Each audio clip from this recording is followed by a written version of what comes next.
I'm Dietrich Klinghardt. I'm a medical doctor. I received my training in West Germany, and as a young doctor already moved to the US because I loved the United States. I passed my tests here and I've been licensed here since 1983 and have been practicing here really since then. But I go regularly back to Europe to both teach there and to learn what's new over there. And so I'm being like a dual agent, bringing things that I learn here back to Europe and things that I learn in Europe back to here. And I have a practice in Seattle that specializes in the treatment of chronic illness. And we sort of slowly moved up our ranks, me and the doctors that work with me. The average patient that we have has seen 23 other physicians before they've seen us. So we're sort of like, if you want, like a late stage of the journey that patients are on after they've maybe failed or have given up on other treatment modalities. And so in that position, were also forced to look deeply into the causes of illness. And the main thing that we discovered is that illness is not a static thing, that the foundational causes of illness are now quite different from what they were 30 years ago or 35 years ago or 40 years ago. I graduated in 1975 from medical school, and none of the things I've learned in medical school have prepared me for what we see now in the medical practice. I teach a lot of medical students that come through my practice, both from naturopathic schools and from traditional medical schools and osteopathic medical schools. And I am aware that the teaching in the medical schools to a large degree is lagging behind the evolution of illness. Like when I graduated from medical school, we didn't have a single lecture in those 5.5 years on chronic fatigue or on chronic pain. All the lectures were on acute pneumonia, on rare fatty acid disorders, which we never will see in our whole life as a physician. But the things that we encounter now every day, we didn't have a single lecture on. And unfortunately, that hasn't changed very much since then. So I want to just, from the beginning, kind of say from a medical perspective, there's kind of two kinds of illnesses. There is the illnesses that have a name, the traditional illnesses like diabetes or hypertension. There is fractures and there's appendicitis. And then there is the much larger amount of illnesses that really go without a name, where the people feel they've lost their zest, they lost their enthusiasm, they lost their sex drive, they lost their joy, they don't dance anymore, they don't sing anymore. They're still living, but they're living sort of like a half-life. And our experience, of course, with the patients that we see is that every patient that we see is in that category. The main symptom, if I would put it in 2 words, is loss of zest. So it's not that people are suicidal, they just have lost the vibrancy of life, the color, the smells, the excitement, the sensuality of it. And we see that everywhere where we look, we see the same picture. I visit a lot of other colleagues and other practices, both here in the US, Canada, and in Europe, and see the same picture there. And so we, over the years, tried to distill down what is it really that has changed in illness and what is causing this strange state that we're in, that we're observing worldwide.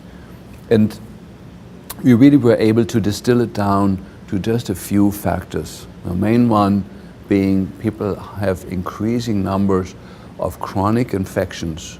We don't see the acute pneumonia very often or the acute staph infection.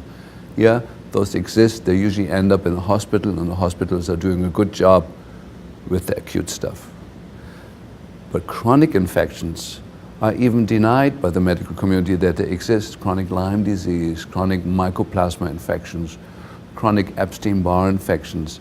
They're given sort of like a side, there's sort of like a sideline in the teaching and medical community and are not giving their true place because they seem to be active in almost everybody that we see. Chronic mold infection, chronic parasite infestation.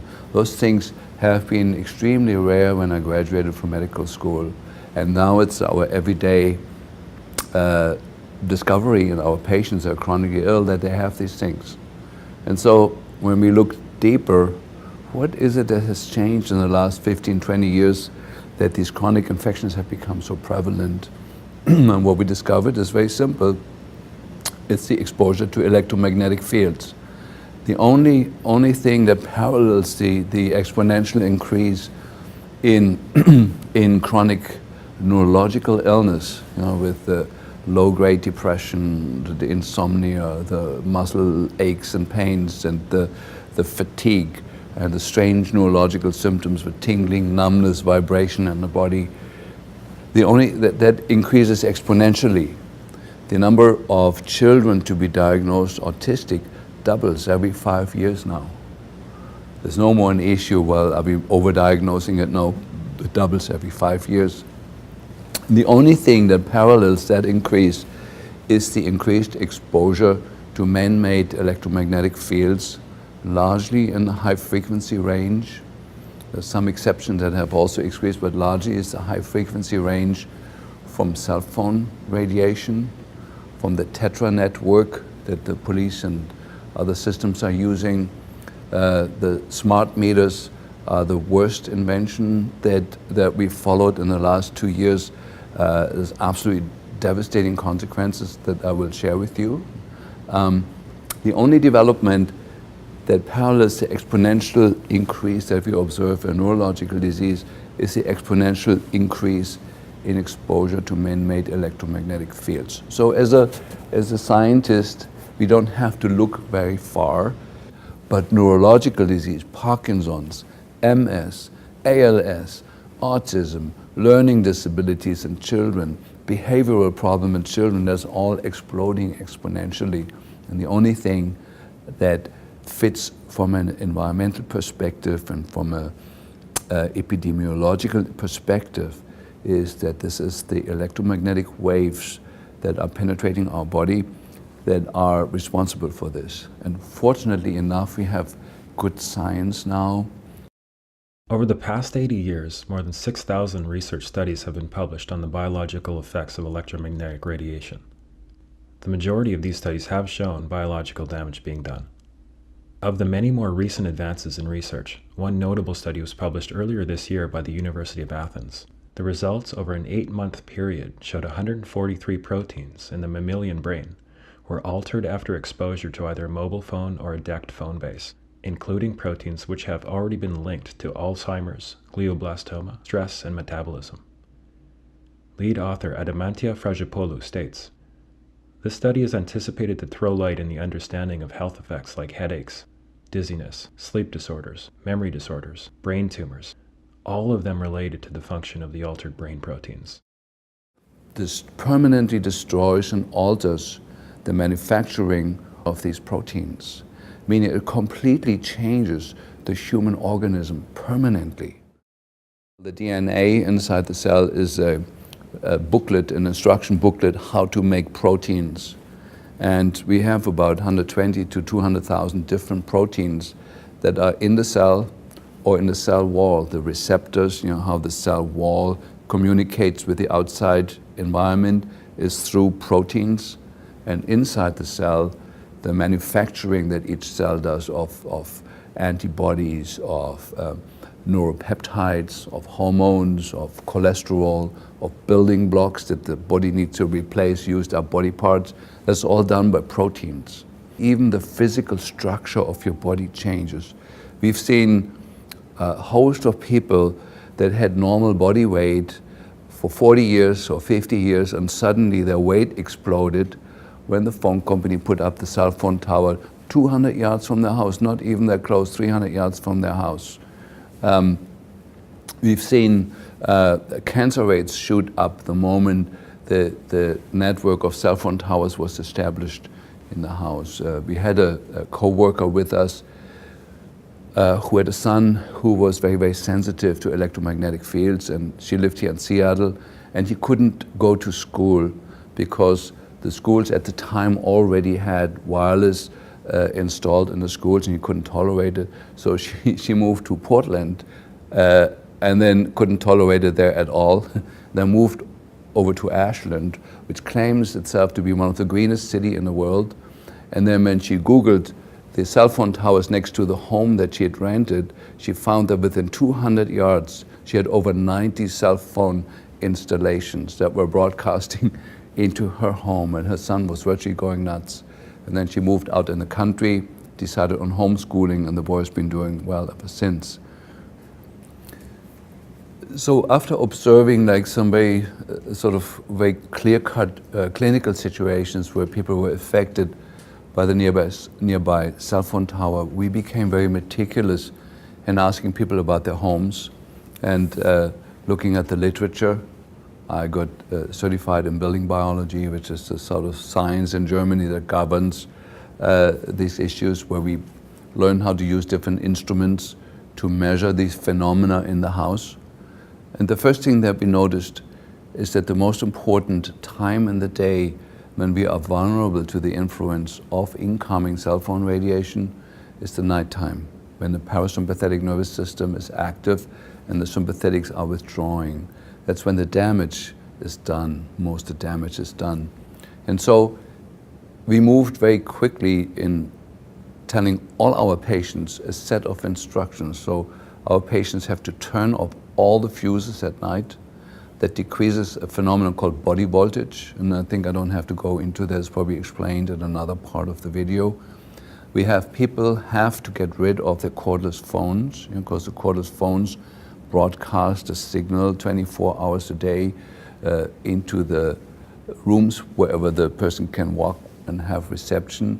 That is a very devastating radiation that was also tested in this Greek study that I just mentioned.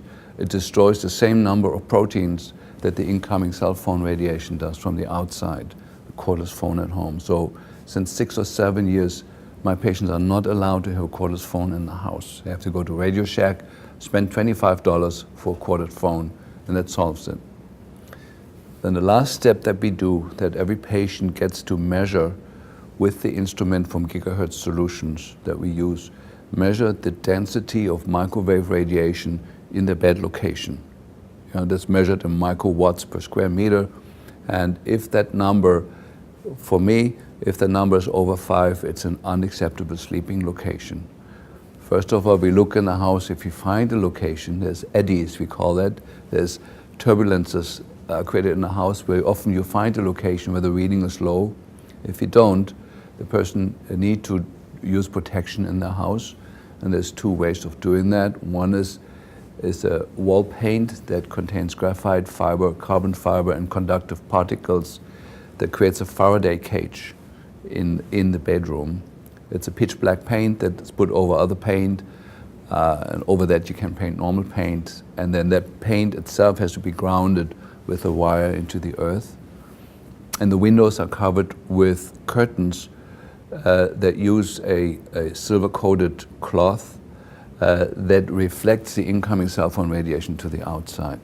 And with that, in general, it's possible. Every place that we've looked at so far to bring the radiation down to the level where it's acceptable. Now, I want to roll this forward to the clinical picture. Half my practice is the treatment of autistic children. And we realized very quickly when we did this that there's 2 kinds of autistic kids, the ones that recover and the ones that don't recover. And the ones that recover are the ones that follow exactly this set of instructions. It is hardly done with the vitamins and with the other things that we do, with the behavioral therapies. They have a minor effect on it. The moment we protect the sleeping location of the child, the autistic children are recovering. Now, I can say that with great levels of certainty now for 2 reasons. One, because I have a large group of people that follow my teaching in Europe, and the Europeans, when they hear that, they get the idea and run with it.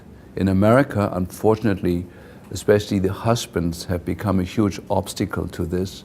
most American men never had more than 1 year of physics in school and simply do not have the understanding, but they have strong opinions without ever having understood physics. They have strong opinions about it, that this possibly cannot be true, because if it would be true and dangerous, the government would have done something.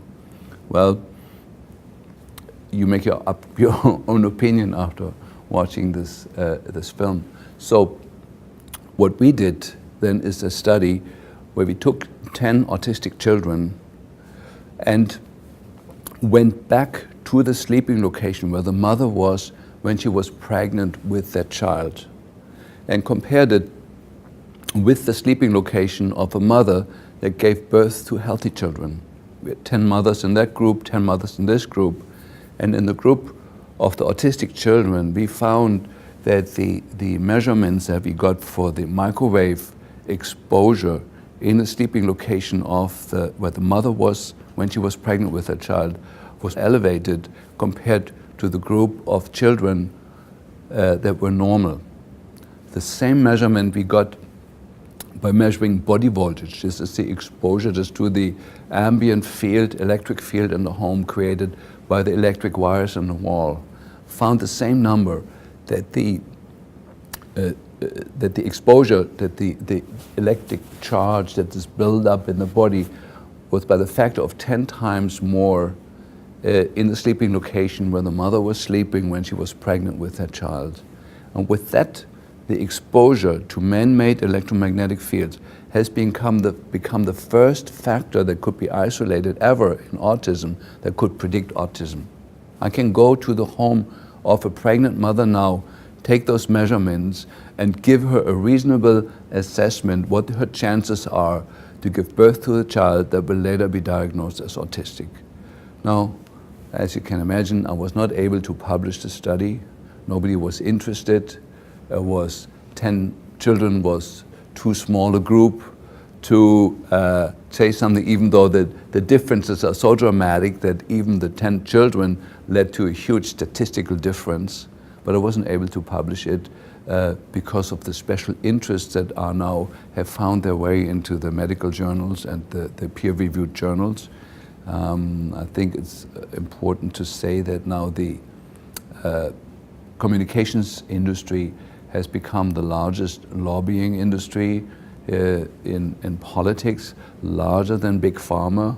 In fact, by a factor of 3 times more powerful than the pharmaceutical industry, which used to be the most powerful arm, bending the decisions in Washington and in all Western governments for that purpose. So we weren't surprised when I wasn't able to publish these data, but it made us even more aware of the fact that we need what is called preconception healthcare. If somebody is planning on becoming pregnant, moms and dads need to know this information, that they have to protect the sleeping location of the mother from these fields that are absolutely tweaking the epigenome and the genes of the fetus that grows in there, predicting that this child will never reach its true genetic potential later in life because these early exposures. So one of the points I'm trying to make here is, if a fetus is exposed to microwave from cell phone radiation or from ambient man-made fields in the house, the fetus is affected by a factor of hundreds times stronger than a grown-up, fully grown-up brain, even though it's not harmless for the grown-up brain, but the damage is somewhat contained. So we have what I call nighttime technologies to protect people, which is the most important time. At nighttime, all the fuses have to be off. That means those fuses also switch off the breaker switch, also switches off the wireless internet, it switches off all telephone support systems, it switches off your alarm systems, which are equally bad. It switches off everything, every appliance inside the house. It probably does not switch off the smart meter. You know, we've had some smart meters that were on the same electric system that you could actually switch off with the fuses, and others you couldn't. That's at nighttime. You also need the protection from the incoming cell phone radiation. And for my patients, we do the earthing pad, where we carefully test out where we earthing it, where we grounding the wire that comes off that. So that's the most important part for the nighttime. Now then there is daytime technologies. Admittedly, at daytime, most people need the electric system on.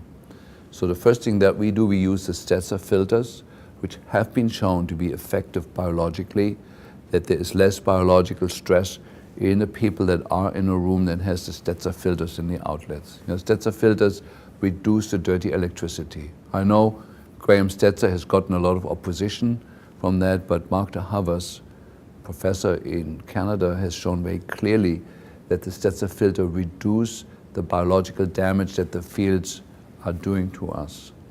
Now, during the daytime, it is not allowed to have cordless phones in the house. That frequency, just to kind of make that point maybe clearer, a German mathematician has calculated the energy delivery. When you have 2 rooms over, you have the little base station for the cordless phone with a little antenna, and you go in the bedroom 2 rooms away. The field strength that you're getting when you're sleeping there is equivalent as if you had a 737 Boeing jet engine running at full speed next to your pillow next to you. The sound and the energetics of it are the same as if you have a silent, quiet, cordless phone in the kitchen. It's absolutely destructive to the human health, and probably amongst all the things that we're discussing, the smart meter is number 1 now in terms of devastation to our system, but the cordless phone is number 2. It's worse than the incoming cell phone tower radiation. And so daytime technology, people are not allowed to have wireless internet in the house. It is a huge source of electropollution and of high frequency fields. They're not allowed to have a cordless phone. We paying careful attention now to the energy saving light bulbs. They also give off high frequency radiation that's devastating to the health. So my patients have to go back to use the traditional incandescent light bulbs, which are now available on the internet as heat lamps. But they're the same light bulbs, they just become instantly more expensive because they're now a rare item. Or they have to pay more money and get LED lights into the house. But as a daytime technology, the new energy-saving light bulbs, the compact fluorescent lights, are a completely unacceptable technology. It gives off both high-frequency wavelengths that are devastating to the brain, plus it's mercury vapor-based, and the frequency of mercury piggybacks on the light and makes people toxic and mobilizes toxins in the body that are then swishing around, finding, the body stores mercury and other toxins in places where it causes the least damage. The compact fluorescents stir that up. The mercury gets displaced now into the brain, into the spinal cord, into the hormone-producing glands, and it's devastating. So daytime technology, no wireless inside the house, go back to broadband. No cordless phones, go back to corded phones. Or there is one type of phone that you can buy that is innocent. It's just much more expensive. And no compact fluorescent lights in the house. That's a good start for most people.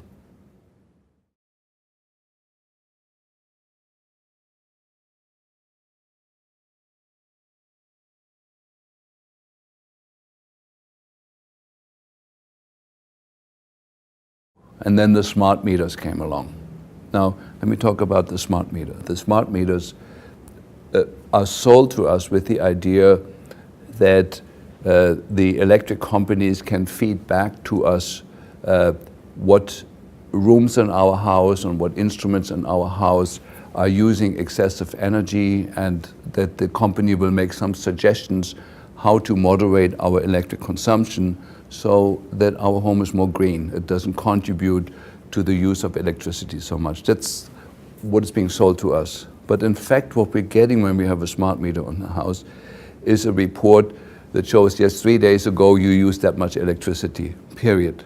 The electric company can tinker with the data that it's collecting and actually find out, oh, look, that every Tuesday and every Thursday they have an electronic babysitter because nobody is at home, to sit the baby. They can figure out how much your TV is using. They can see the signature in the frequency pattern that is there, and they're actually selling those data to the to advertisements.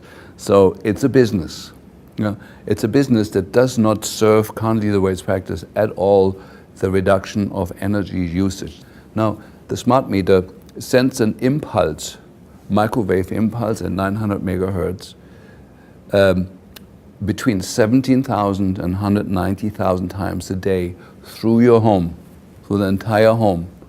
And that radiation can be over 600-fold, we measured it, even by the EPA. The EPA set standards of what's acceptable, and these standards are way, way too high for our biological health. And we measured homes where it was up to 600 times above the standards that is set, which are way too high to start with, 600-fold. So what happens with the smart meters, there is a router that sends the information back to the electric companies, and whoever has their home closest to the router, that smart meter becomes a transmitter for the smart meters that are further away. And that smart meter then becomes a source of much, much increased radiation, microwave radiation that goes into the home that is sitting on at levels that we measured that were up to 600 times higher than even the high level that the EPA sets as acceptable. And here's what we've seen. One of my patients, a good friend of us, had a husband with Parkinson's disease who was doing okay for many years. The smart meter was installed. Within weeks, the patient has a dramatic downturn in brain function. He was no longer able to walk, and 6 months later, he died. My patient, who had recovered from Lyme disease 10 years ago and was in very stable, good health, the moment the smart meter was installed, her health went down, and she can no longer sleep any night. She has a constant feeling of vibration in the body. She feels like she's losing her mind, and she had to evacuate her home to save her life. She moved back in with family members. She has a beautiful home here in Mercer Island in Seattle, in the richest, wealthiest area, in a home that she can no longer live since the smart meter is there. Now we're trying, me as a physician, I try to explain to the electric company that, that they're destroying the health of the patient. The electric company, of course, tells us, well, there is no laws overseeing the electric company, is completely given free rein. As far as we know, the smart meters were never studied for the safety for humans. It's a technology done by private companies. These electric companies are private companies that have the right to install this on your house, destroy your health, and there's no accountability at all for it. So this is just one case. We have many cases where children had recovered from their learning disability, from their autism, from their asthma. Brain cancers had healed. They were non-detectable. The smart meter was installed. Within 6 months, the brain cancer is back. That was considered healed. The seizure disorder was back. The autism was back. Or children, usually the regressive form of autism, children are born normally. After the 3rd or 5th or 6th vaccination, when they're 18 months old, suddenly they have the downturn where they lose what they've gained, they lose their language, they lose eye contact, and they're bad. You don't see that with 8-year-olds, but we do. Children were completely normal, 8-year-old, in school, everything is good. Suddenly the child turns autistic, loses everything it's gained, including the language. An 8-year-old, where we find out the smart meter was installed by the house. So this technology is for a lot of people absolutely devastating. We do not know yet whether it's affecting everybody. Just some people notice it and other people just die quietly. There is this myth of electrosensitivity. Electrosensitivity and electroallergy are two different things. It is our experience as physicians that everybody is equally electrosensitive. You install this thing, measurably certain things in your health go down. We're tracking now, I say it here on TV, certain sensitive parameters of it. One is an inflammatory marker called TGF-beta-1, goes way, way up as soon as the smart meter is installed. The MMP9, that's the metalloproteinases, go way, way up. These are inflammatory markers. The copper level in the serum goes up as a sign of chronic inflammation driven by something that's suddenly there. The hormones go way off. The neurotransmitters go way off. So we have lab tests that we can show. Here's the patient. We monitor him for 10 years before. He was completely normal. The smart meter was installed 6 months later. The patient looks like a dying patient from the lab work. And we find those changes even in people that say, well, my wife is sick since the smart meter's in there, but I'm totally healthy. But we look at the lab work, it looks just as bad. So some people have an awareness of health and goodness in them, and other people don't. But from what our experience is that everybody is affected by it. It's not just a few 3% of electrosensitive people. And so I think I like to make that point here very clear. This is a devastating wrong technology that is, in the first place, completely not serving the purpose under which it's sold to us. It seems to be a marketing tool. It seems to be a tool to spy on people's homes for advertising purposes. We do not see any positive outcome that anybody has been informed of. Yes, every time your swimming pool goes on, your electric consumption goes up threefold. There's not the information that the patients get. They just get the general, yes, on Friday you use that much electricity, that's all you can get, but it doesn't give you any of the detail you need to actually be constructive to reduce your electric consumption. It's not serving that purpose, but it is destroying the health of a lot of people. And of course, for me, the main people that are affected by it is the children, and amongst the children, the unborn children and the fetus.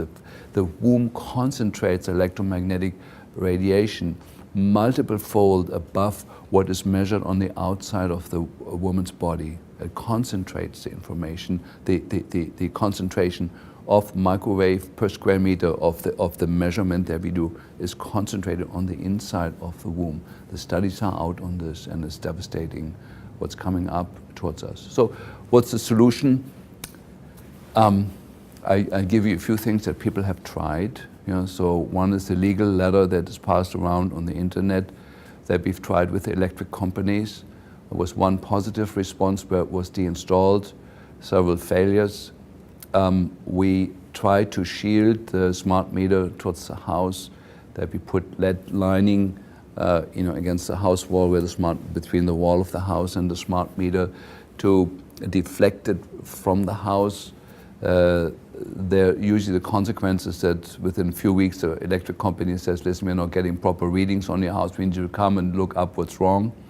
So there's then a game of hide and seek, where you remove the protection before they come, if you know when they're coming, and then you put it back on.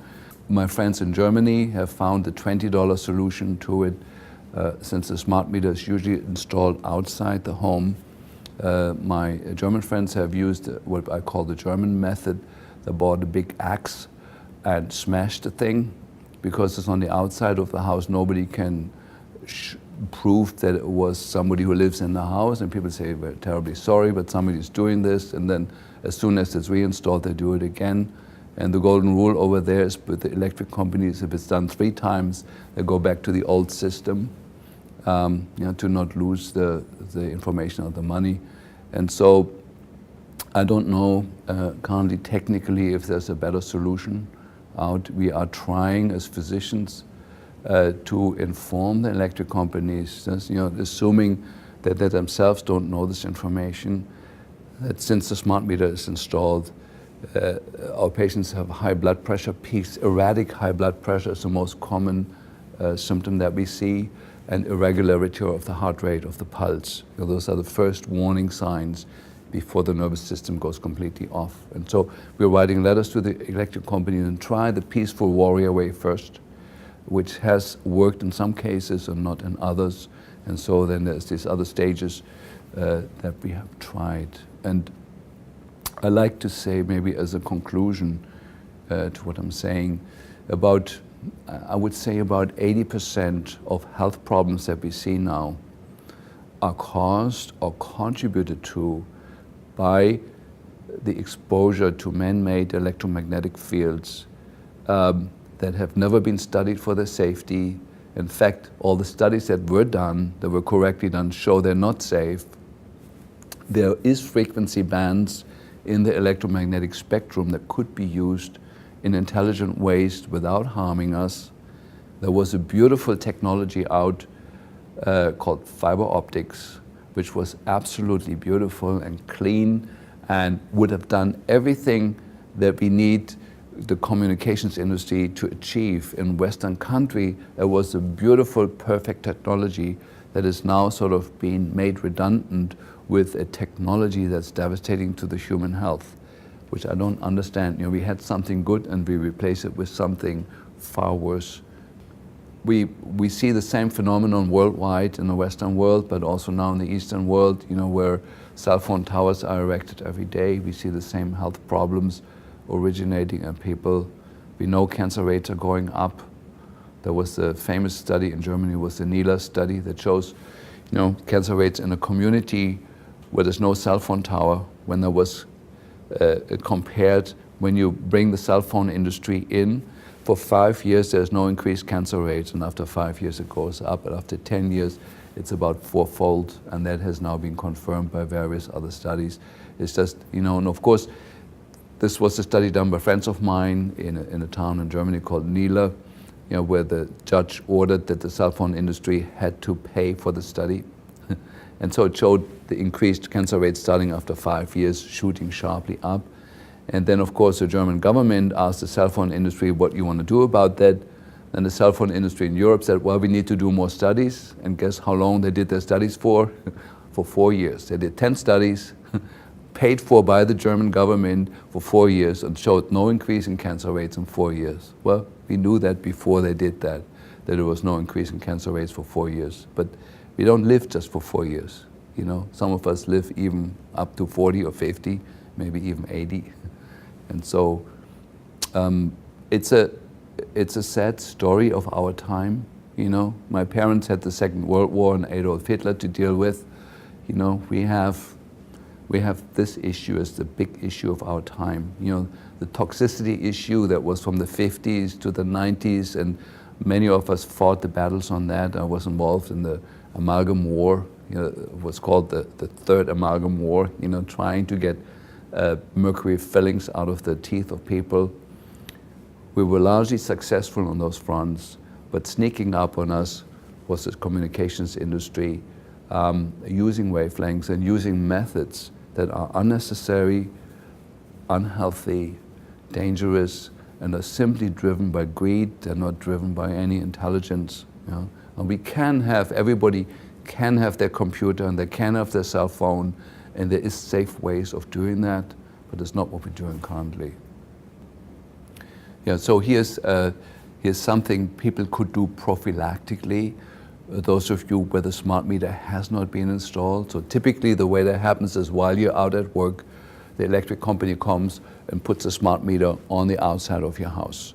And to prevent that, you can Google the word smart meter lock, where you put a lock around the place where the smart meter would be installed, and you can put a lock around that so nobody can come and sneak up on you and put it there.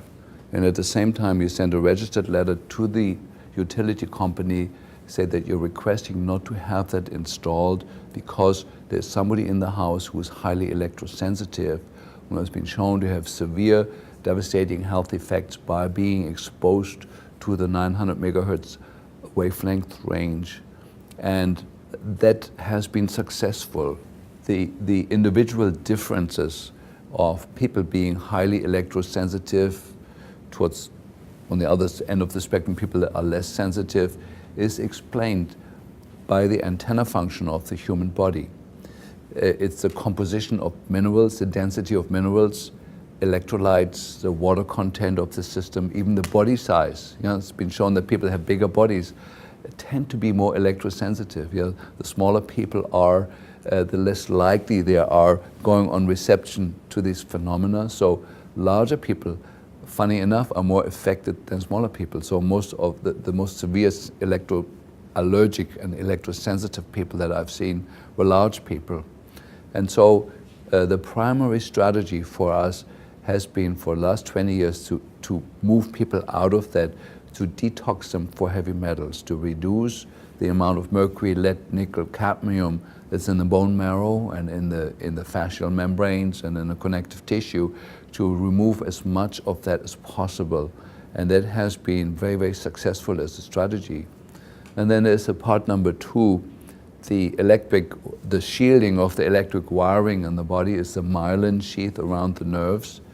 And that is greatly, greatly diminished in chronic infections, especially in Lyme disease. You know, there is the surface of the Lyme spirochetes has the same surface markers as the myelin. And so when the immune system looks for the Lyme spirochetes, it also attacks your own myelin and nibbles away on it. And so the insulation wears thin in the chronic Lyme patients are the same as electrosensitive people. So if somebody watches this video and you're highly electrosensitive, please have yourself be checked out for Lyme disease. You know, most likely you are positive. The treatment is to first treat the chronic infection successfully, but then is to rebuild the myelin is the second step that needs to be done by giving people, you know, amino acid IVs, and there's a whole host of other strategies that goes beyond this video to rebuild the myelin, to rebuild the insulation that you naturally have. You know? So it's a three-step protocol: detox the metals, to reduce the antenna function, to increase the insulation, which is a two-step process by treating chronic infections, and then by repairing the myelin. You know? And that has been our strategy. Maybe as a last word, so like a technique or a set of procedures that we do involves also the use of fungal products. You know, the mushroom extracts have a unique property in protecting people from electrosensitivity.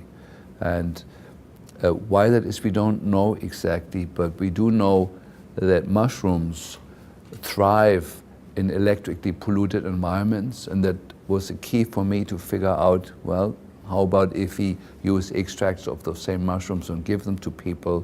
And it's found to be a very, very successful strategy. You know, maitake, shiitake, all the well-known healing mushrooms have a unique place in creating some increased ability to tolerate electromagnetic fields in people.